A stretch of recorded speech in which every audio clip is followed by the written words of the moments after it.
आज की कहानी है सच्चाई की ताकत। हरिपुर नाम के गांव में राजा हरिश्चंद्र नाम का एक राजा रहता था। वो अपने गांव वालों से बहुत प्रेम करता था।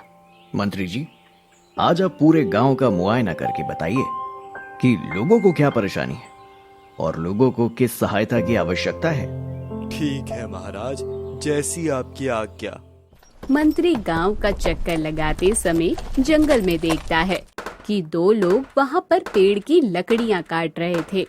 कौन हो तुम और पेड़ क्यों काट रहे हो? राम और श्याम नाम के दोनों दोस्त उस गांव में ही रहते हैं। श्याम थोड़ा चालाक रहता है, जबकि राम सच्चा और ईमानदार रहता है। मंत्री जी, मेरा नाम राम और इसका नाम श्याम है। हम दोनों पेड़ की लकड़ियों को बेचकर अपने परिवार का पालन पोषण करते हैं। क्या तुमने इस काम के लिए महाराज से इजाजत ली है?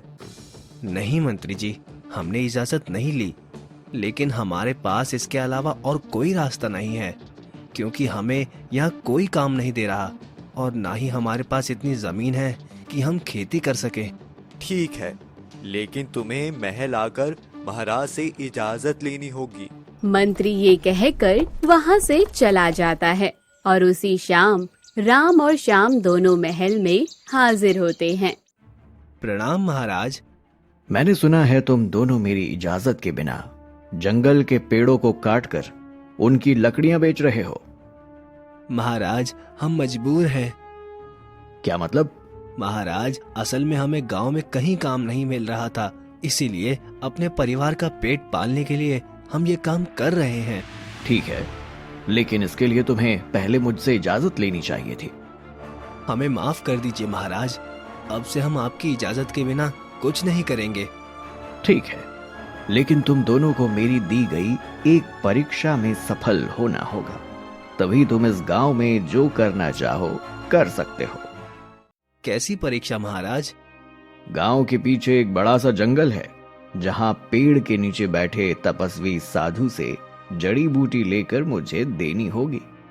याद रहे, ये काम तुम्हें सच्चाई और ईमानदारी से करना है। ये परीक्षा इतनी आसान नहीं है। ऐसा करते हैं, हम इनकार कर देते हैं और दूसरे गांव चलते हैं, क्योंकि परीक्षा में सफल होने के बाद भी हमें लकड़ियां ही बेचनी है। श्याम के समझाने के बावजूद राम अपना गांव छोड़ने के लिए तैयार नहीं होता और परीक्षा के लिए तैयार हो जाता है। महाराज, हम परीक्षा देने के लिए तैयार हैं। ठीक है, जाओ और वो जड़ी बूटी मेरे पास लेकर आओ। राम और श्याम जंगल की ओर निकल पड़ते हैं। राम, तू पागल हो गया है क्या? तूने राजा की बात क्यों नहीं मानी? हम इस खतरनाक जंगल और तपस्वी साधु बाबा का सामना कैसे करेंगे? तू फिक्र क्यों करता है श्याम, सब हो जाएगा। हमें अपने परिवार के लिए थोड़ी मेहनत तो करनी ही पड़ेगी ना। राम और श्याम बातें करते करते जंगल में उस पेड़ के नीचे पहुंच जाते हैं, जहां साधु बाबा बैठा तपस्या कर रहा होता है। प्रणाम साधु बाबा। मूर्ख, कौन है तू और तेरी इतनी हिम्मत कि तूने मेरी तपस्या भंग की? इसके लिए मैं तुझे कठोर सजा दूंगा। राम को देख साधु गुस्से से अपनी बात कहता है, तो राम बिना डरे साधु से कहता है, क्षमा करे साधु बाबा, हमारा मकसद आपकी तपस्या भंग करना नहीं था। हमें तो यहाँ महाराज ने आपसे जड़ी बूटी लेने भेजा है। अच्छा, तुम्हें महाराज ने भेजा है?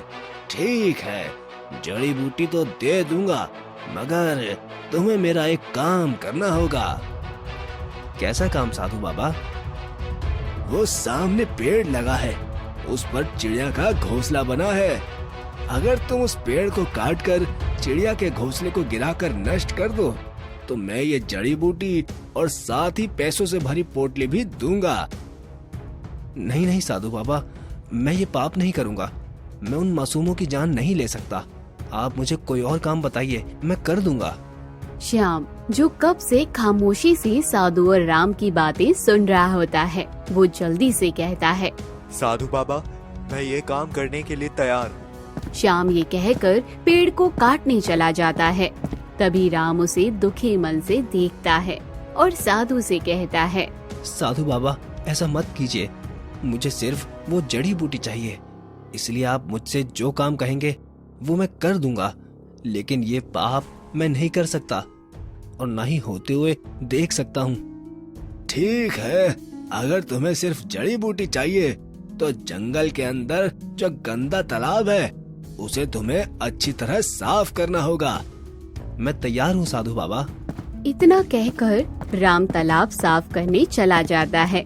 इधर श्याम अपना काम करके साधु से पैसे की पोटली और जड़ी बूटी लेकर महल चला जाता है। महाराज, ये लीजिए आपकी जड़ी बूटी।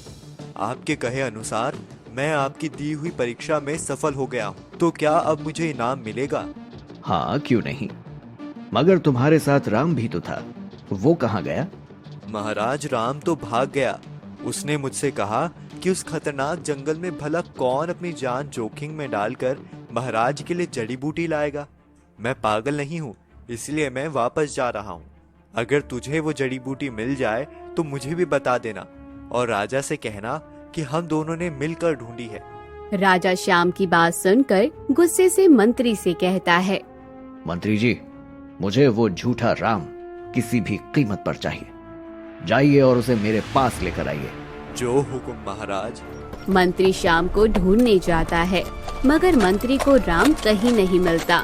मंत्री महल आकर राजा को राम के ना मिलने की खबर सुनाता है, जिससे राजा और ज्यादा क्रोधित हो जाता है। इधर राम को तालाब साफ करते करते काफी देर हो जाती है। जब तालाब साफ हो जाता है तब वो साधु से जड़ी बूटी ले आता है। ये लो पुत्र, तुम्हारी सच्चाई, मेहनत और ईमानदारी की कीमत। राम जड़ी बूटी लेकर जैसे ही कदम बढ़ाता है तभी उसे साधु कहता है, रुको पुत्र, मैं भी तुम्हारे साथ चलता हूँ। राम महल पहुंचकर अंदर जाता है। तभी साधु महल के बाहर रुक जाता है। साधु बाबा, आप रुक क्यों गए? चलिए अंदर। पुत्र तुम जाओ, मैं आता हूँ। साधु की बात मानकर राम अंदर चला जाता है। महाराज, ये लीजिए आपकी जड़ी बूटी। राम, क्या तुम मुझे मूर्ख समझते हो? तुम्हें क्या लगता है कि तुम मुझसे झूठ बोलोगे और मैं उसे स्वीकार कर लूंगा? मैं तुम्हें इसकी कठोर सजा दूंगा। मगर महाराज, आपने ही तो मुझसे ये जड़ी बूटी मंगवाई थी। हाँ, मंगवाई थी, मगर तुम झूठ बोल रहे हो। श्याम मुझे पहले से ही तुम्हारी सच्चाई बता चुका है। तुम इतने गिरे हुए निकलोगे मैंने कभी सोचा नहीं था। राम राजा की बात सुनकर खामोश रहता है। तभी महल में साधु बाबा आता है और कहता है, झूठा राम नहीं बल्कि श्याम है। प्रणाम तपस्वी, आप यहाँ? हाँ महाराज, मुझे यहाँ इसलिए आना पड़ा क्योंकि अगर मैं ना आता तो एक बेगुनाह को सजा मिलती। मैं जानता हूँ इन दोनों को आपने मेरे पास भेजा था, लेकिन मैं इन दोनों को देखते ही समझ गया था कि इनमें से कौन सा लालची झूठा है और कौन सा सच्चा और ईमानदार है। इसीलिए मैंने एक चिड़िया के घोंसले को गिराने की शर्त रखी।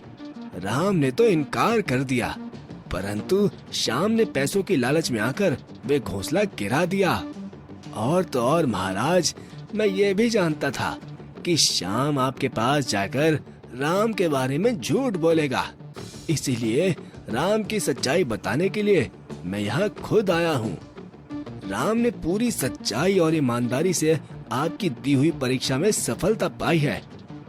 यही नहीं, राम ने तो उन चिड़ियों के घोंसले के साथ साथ जंगल में मौजूद सभी जानवरों के लिए गंदे तालाब को भी साफ किया है। राम की सच्चाई जानकर राजा राम से कहता है, राम, मुझे माफ कर दो। मैं इस शाम के झूठ को सच मान बैठा था, इसके लिए मैं शर्मिंदा हूँ। ये लो पैसों से भरी पोटली, ये तुम्हारी सच्चाई और ईमानदारी का इनाम है। और श्याम, तुम्हें मैं झूठ बोलने और लालच करने के जुर्म में यहाँ कैद करता हूँ। नहीं नहीं महाराज, श्याम मेरा दोस्त है, इसे माफ कर दीजिए और मुझे इन पैसों की कोई जरूरत नहीं है। मैं लकड़ियाँ काटने में ही खुश हूँ। राम की बात सुनकर श्याम रोने लगता है और राम से कहता है, मुझे माफ कर दो राम, मुझे तुम्हारे साथ ऐसा नहीं करना चाहिए था। अब मैं समझ गया हूँ कि सच्चाई की ताकत से हमेशा जीत हासिल होती है।